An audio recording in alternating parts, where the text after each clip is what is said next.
आप सिचुएशन को उस वक्त हैंडल कर सकते हैं जब आपको इनके रिजल्ट का, इनके कंसिक्वेंसेस का पता है। जिस तरह अभी आप इनको जेहन में रखिएगा कि ये चीजें, ये टेबल बहुत इंपॉर्टेंट है आपके लिए।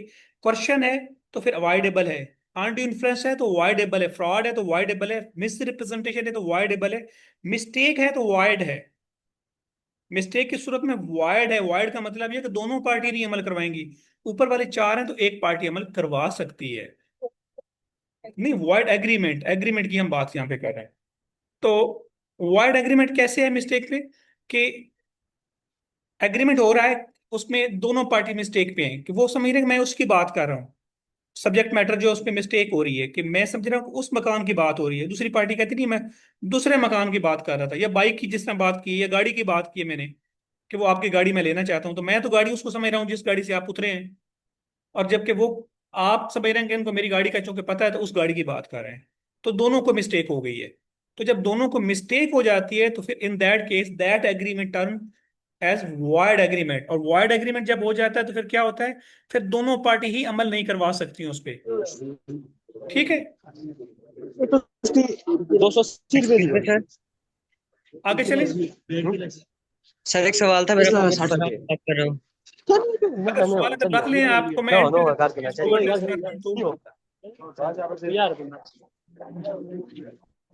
सर लास्ट वाली स्लाइड है, जरा ओपन कीजिएगा। जी पूछें पूछें। पूछें क्वेश्चन। सर अगर मिस्टेक की वजह से आप कह रहे हैं कि वॉइड एग्रीमेंट हो जाता है। 600 8 आपकी ना आवाज माइक के साथ इशू है। इसका सो में सर मेरे अलावा और भी माइक्स ऑन है, तो वो जरा ऑफ करवा दीजिए। ये है कि 6 चले अभी बोले। सर लास्ट वाली स्लाइड ओपन कीजिएगा, प्रीवियस स्लाइड जो है। नहीं सर, वो जो आपने टेबल टेबल ओपन किया था। जी। जी। सर आप कह रहे हैं कि मिस्टेक की वजह से जो हमारा एग्रीमेंट है वॉइड हो जाता है, तो अगर जब हमारा एग्रीमेंट वॉइड हो जाएगा तो फिर रिस्टोरेशन भी होगी, यानी जो लॉसेस हो जाए होंगे किसी पार्टी को, तो वो दूसरी पार्टी उसकी लायबल होगी या नहीं होगी? एग्रीमेंट के तहत नहीं होता। रिस्टोरेशन जो होती है, रिस्टोरेशन वाइड कॉन्ट्रैक्ट के रिजल्ट में होती है, वाइड एग्रीमेंट के रिजल्ट में नहीं होती। जी ठीक है sir, thank you. Wide contract होगा तो बिल्कुल हो जाएगी ये। अच्छा, ये आपको ना ये चीजें जो है ना, आप लोगों को ये कंसेप्ट सेक्शन 1 से, सॉरी, सेक्शन 31 से लेकर 36 तक, जब हम ये 6 सेक्शन पढ़ेंगे ना, तो आपके ये कंसेप्ट भी क्लियर हो जाएंगे कि कब रिस्टोरेशन होगी कब नहीं होगी। सेक्शन 31 से लेकर सेक्शन 36 तक, ये नेक्स्ट क्लास हमारी का हिस्सा है। अगली क्लास जो हमारी होगी, या शायद उसकी अगली क्लास में होगी, मीन के अगले जो नेक्स्ट कमिंग ट्यूसडे है, उसमें हम सेक्शन 31 से 36 तक पढ़ेंगे इस ट्यूसडे को। उसमें आपको ये चीजें क्लियर होंगी कब वापसी होगी कब वापसी नहीं होगी। ठीक है। तो जब हम जी सर, थैंक यू। जब हम ये 36 तक पढ़ लेंगे ना, तो फिर हम सिचुएशन को इन्हीं 36 को अप्लाई करेंगे। ठीक है।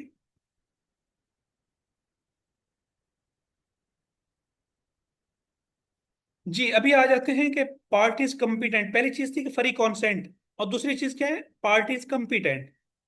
अच्छा, मैंने आपको एक पीडीएफ में फाइल शेयर की है ग्रुप के अंदर, उसको देख लीजिएगा। वो सेक्शन 1 से लेकर सेक्शन 36 तक, इसमें भी वो दरमियान वाले जो सेक्शन है वो क्विट किए हुए हैं, जो कम्युनिकेशन के बारे में है, सेक्शन 3 से लेकर सेक्शन 9 तक।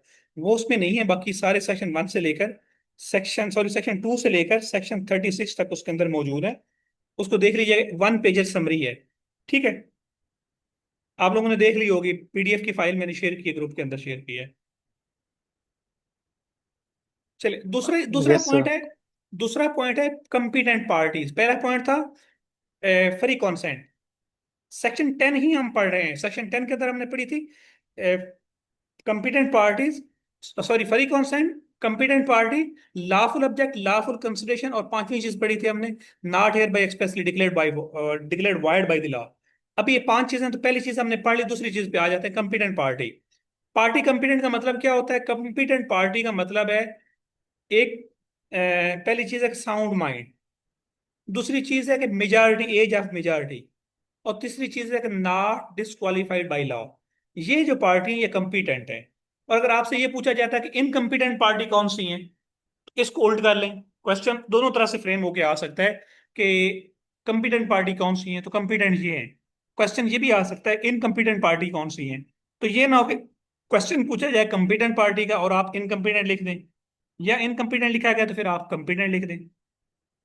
कंपिटेंट में क्या है? Sound mind. और इनकम्पिटेंट में क्या होगा? Unsound mind. कंपिटेंट में मेजॉरिटी, मेजॉरिटी मीन बड़ा, 18 से ज्यादा। और इनकम्पिटेंट में क्या है? मिनॉरिटी। और कंपिटेंट में है नॉट डिस्क्वालिफाइड बाय लॉ, और इनकम्पिटेंट में क्या है? Disqualified by law.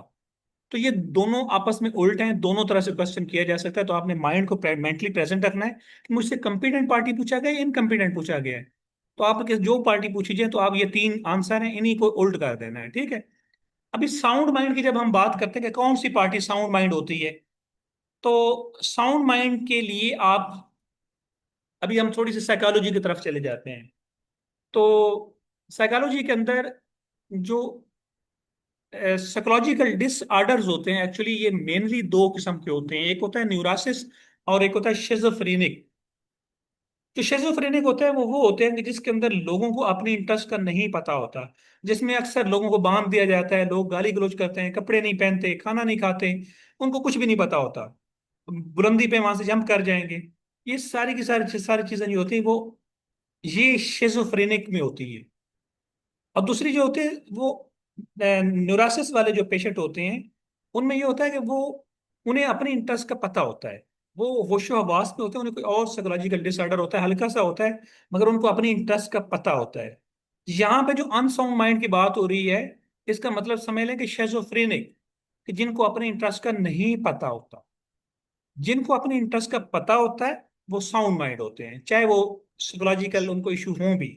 मीन को अगर उनको न्यूरासिस के इश्यूज हैं, वो साइकोलॉजिस्ट के पास जाते हैं, मेडिसिन लेते हैं, तो आप इस वजह से उनको डिस्क्वालीफाई नहीं कर सकते कि क्योंकि वो साइकोलॉजिस्ट के पास जाते हैं, वहां से मेडिसिन लेते हैं। इस वजह से उनको डिस्क्वालीफाई नहीं किया जा सकता, क्योंकि डिस्क्वालिफिकेशन के लिए न्यूरासिस नहीं बल्कि शिजोफ्रेनिक है। शिजोफ्रेनिक में क्या होता है कि लोगों को उनके कंसिक्वेंसेस का पता ही नहीं होता, they are not aware of their their actions.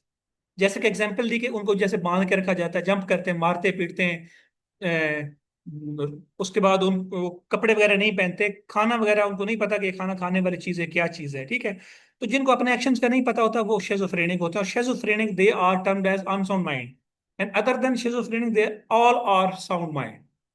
ये रीजन नहीं होगा कि चूंकि ये साइकोट्रोपिक मेडिसिन यूज करते हैं और चूंकि ये साइकोलॉजिस्ट के पास जाते हैं, इनको मेडिसिन मिलती हैं, तो इसका मतलब ये ना समझें कि वो they are to be declared as disqualified by law. They are not disqualified, ठीक है। तो मीन के they are not, they can not be term as unsound mind. ये क्लियर हो गया। अभी बात आती है कि जो शिजोफ्रेनिक होते हैं उनको क्या हम डिस्क्वालीफाई कर देंगे कि नहीं? उनके लिए भी नहीं। कुछ शिजोफ्रेनिक ऐसे होते हैं कि जो नॉर्मली ठीक होते हैं, कभी कभी उनको दौरे पड़ते हैं, किसी किसी वक्त दौरे पड़ते हैं, 1 घंटे के, 2 घंटे के, 3 घंटे के।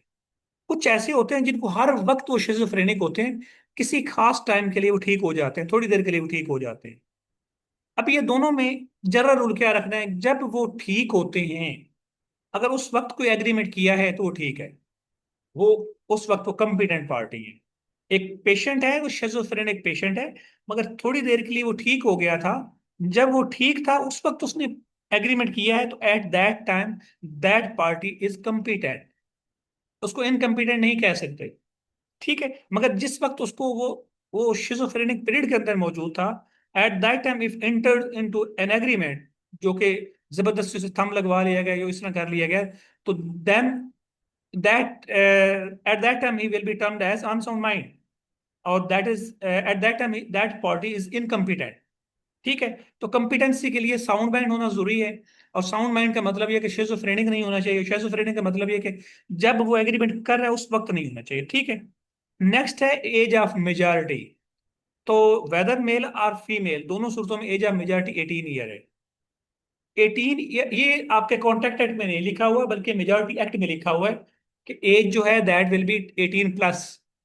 और अगर किसी का गार्डियन हो, मीन कि वो अपने पेरेंट्स के साथ नहीं रहता बल्कि गार्डियन है उसका, तो गार्डियन वार्ड एक्ट के तहत कोर्ट ने उसका गार्डियन मुतय्यन किया हुआ है कि इसका ये गार्डियन है और उसके जेर साया उसकी नरिशमेंट हो रही है, तो उसकी मेजॉरिटी की एज 21 ईयर है। वो 18 पे हम उसको मेजर नहीं कहते, उसको एज उसको मेजर कहते हैं 21 पे जाके। तो मेजॉरिटी की एज दो हैं, 18 और 21। 21 है जिनका गार्डियन होता है, इनके अलावा जो है वो 18। अभी यहाँ से क्वेश्चन इस तरह का आ सकता है कि मिस्टर ए है, उसका गार्डियन मिस्टर एक्स है, तो मिस्टर ए है उसकी एज 19 ईयर है, वो एग्रीमेंट करता है मिस्टर वाई से, तो वो एग्रीमेंट वैलिड है या नहीं वैलिड? तो वो क्या है, वो इस वक्त इनकम्पिटेंट पार्टी है। वो एज उसके अगर 18+ भी है तो वो पार्टी इनकम्पिटेंट है, क्योंकि अगर गार्डियन उसका है तो उसकी एज 21 होगी तो तब वो कम्पिटेंट होगा, 21 से नीचे है तो वो कम्पिटेंट नहीं है। गार्डियन के पास है तब भी जब 18 एज के बाद तो गार्डियनशिप है ही नहीं है, गार्डियनशिप 18 से पहले है। और जब उसकी गार्डियनशिप किसी ने ले ली है तो उस वक्त उसकी एज 21 तक जानी चाहिए। 21 तक जब जाएगा तो तब हम उसको कंसिडर करते हैं, तब ये मेजर है, अदरवाइज उसको माइनर ही कंसिडर करते हैं। ठीक है, दो चीजें। तीसरी चीज है not disqualified by law, law ने खुद उनको डिस्क्वालीफाई ना किया हो। अभी लॉ किनको डिस्क्वालीफाई करता है? लॉ मुख्तलिफ लॉज के अंदर कुछ लिखे हुए चीजें कि इन बंदों को हम ये एग्रीमेंट के लिए डिस्क्वालीफाइड है, जैसे कि इंसॉल्वेंट होते हैं, जिन्होंने लोन लिया होता है, इतना लोन लिया होता है उसके बाद लोन की माफी के लिए कोर्ट में चले जाते हैं और कोर्ट से अपने आप को इंसॉल्वेंट डिक्लेयर कर लेते हैं, बिजनेस फ्लॉप हो गए, बिजनेस में उनके उसमें लॉस इतना हो गया है, कभी उनकी पेइंग कैपेसिटी ही नहीं है कि वो पे करें, तो इसमें कोर्ट उनको इंसॉल्वेंट डिक्लेयर कर देती है। जब एक बंदे को कोर्ट ने इंसॉल्वेंट डिक्लेयर कर दिया तो फिर वो पार्टी कंपिटेंट नहीं है। इसके बाद आप लोगों को दूसरे बंदों के लिए वार्निंग होती है कि वो इनकम्पिटेंट पार्टी से या इंसॉल्वेंट पार्टी से एग्रीमेंट ना करे। इसके बाद अगली चीज होती है कि अ, एक एलियन एनिमी है, मीन के इंडियन है और इंडिया और पाकिस्तान के दरमियान मगर लेट्स सपोज की वॉर हो रही है, और उससे आप एग्रीमेंट करते हैं और उससे पता है आपको कि ये आज इधर है और कल इधर से चला जाएगा, पाकिस्तान से बाहर चला जाएगा, तो इस तरह के जो एग्रीमेंट आप एलियन से करना ये अवॉइड होते हैं। तो क्योंकि ये कोर्ट ये जो कि लॉ उनको डिस्क्वालीफाई करता है कि आप एलियन एनिमी के साथ एग्रीमेंट ना करें कि जिनके साथ हम बहुत ज्यादा दिनों से वॉर पे चल रहे हैं। इस तरह करके कोर्ट्स और भी हैं कुछ चीजें जिनको लॉ खुद से जिन पार्टी को डिक्लेयर करता है कि ये पार्टीज जो इनकम्पिटेंट है। तो आपने इनकम्पिटेंट पार्टीज के लिए तीन इंग्रेडिएंट्स याद रखने। एक फर्स्ट वन है कि that should be sound mind, that should be of the age of majority, and that party should not be disqualified by law. तो ये पार्टी कंपिटेंट है। इसके बाद आ जाता है लॉफुल ऑब्जेक्ट और लॉफुल कंसिडरेशन। ऑब्जेक्ट और कंसिडरेशन में पहले डिफरेंस कर लें कि ऑब्जेक्ट क्या होता है और कंसिडरेशन क्या होती है। ऑब्जेक्ट का मतलब ऐसे है कि फॉर एग्जांपल शुरू में हमने बात की थी कि जुआ खाना बनाने के लिए मकान की, प्लॉट की, कि ये प्लॉट में मिस्टर एक्स मिस्टर वाई को प्लॉट देता है, एग्रीमेंट करता है कि मिस्टर मैं आपको ये प्लॉट देता हूँ, मिस्टर वाई उसको जुआ खाना बनाना चाहता है, एग्रीमेंट होता है कि जुआ खाना के लिए मैं उसको प्लॉट दे रहा हूँ। अभी वो प्लॉट क्या है? वो कंसिडरेशन है, वो प्लॉट कंसिडरेशन है, और वो जुआ खाना बनाना क्या है? वो ऑब्जेक्ट है। अभी यहाँ पे हम ये कहेंगे कि ऑब्जेक्ट अनलॉफुल है, कंसिडरेशन तो प्लॉट है, प्लॉट तो अनलॉफुल नहीं है, प्लॉट देना तो लॉफुल है। तो यहाँ पे हम कहते हैं ऑब्जेक्ट अनलॉफुल। तो कंसिडरेशन और ऑब्जेक्ट में डिफरेंस होता है। कंसिडरेशन वो सब्जेक्ट मैटर है जिसके लिए एग्रीमेंट किया जा रहा है, और ऑब्जेक्ट होता है उस कंसिडरेशन का फर्दर पर्पस कि उसको किस पर्पस के लिए यूटिलाइज करना है। तो ये दोनों चीजें मुख्तलिफ हैं, मगर इन दोनों के लिए ही सेक्शन 23 है कॉन्ट्रैक्ट एक्ट का। 23 दोनों को इकट्ठा करके पेश करता है कि दोनों के लिए ही ये चीजें, अगर किसी एग्रीमेंट का ऑब्जेक्ट में ये चीजें हों या कंसिडरेशन में ये चीजें हों, तो उसको हम कहते हैं कि इनमें से दोनों में से चीजें, तो वो हम कहते हैं कि ये एग्रीमेंट कॉन्ट्रैक्ट नहीं है। ठीक है, तो ये कौन सी चीजें हैं? ये फॉरबिडन बाई लॉ, मीन के लॉ ने मना किया हो वो ऑब्जेक्ट या उस कंसिडरेशन को लॉ ने मना किया हो, तो ये नहीं होना चाहिए। इसी तरह defeat the provision of any law, कि अगर उसको परमिट किया जाए, लेट्स सपोज कि वो चीज तो ऑब्जेक्ट भी लॉफुल है और कंसिडरेशन भी लॉफुल है, दोनों लॉफुल है, मतलब लॉ ने मना नहीं किया, मगर अगर उसको अलाउ किया जाए तो वो किसी और लॉ को मना करता हो। फॉर एग्जाम्पल मैं मिसाल देता हूं कि फैक्ट्री बनानी है मैंने और प्रॉपर्टी लेनी है। फैक्ट्री बनानी है और प्रॉपर्टी लेनी है। अभी फैक्ट्री बनाना ऑब्जेक्ट है, उसके लिए प्रॉपर्टी कंसिडरेशन है। अभी ये दोनों लॉफुल हैं, बिजनेस करना भी लॉफुल है, उसके लिए प्रॉपर्टी एक्वायर करना भी लॉफुल है।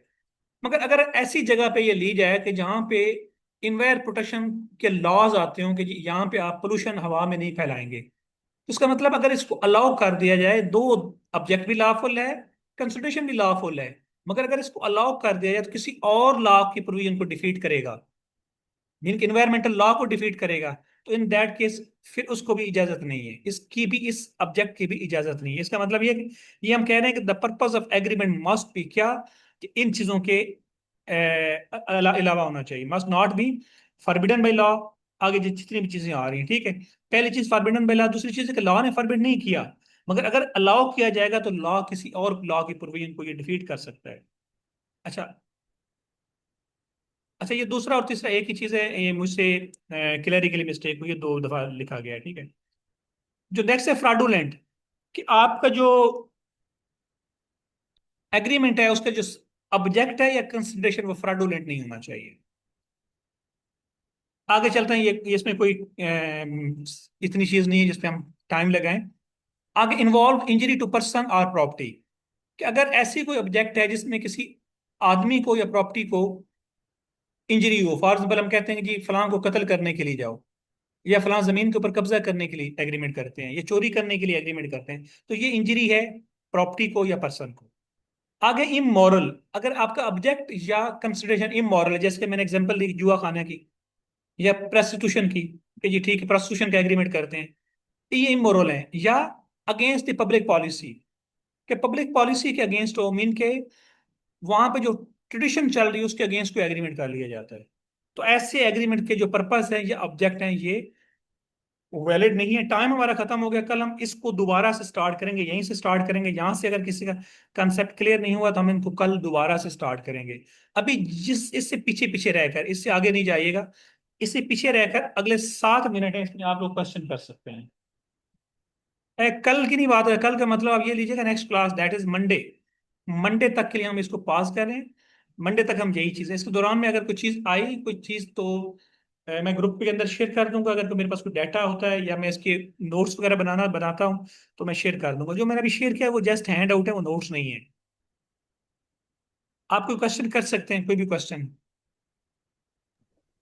अस्सलाम वालेकुम सर। वालेकुम सलाम।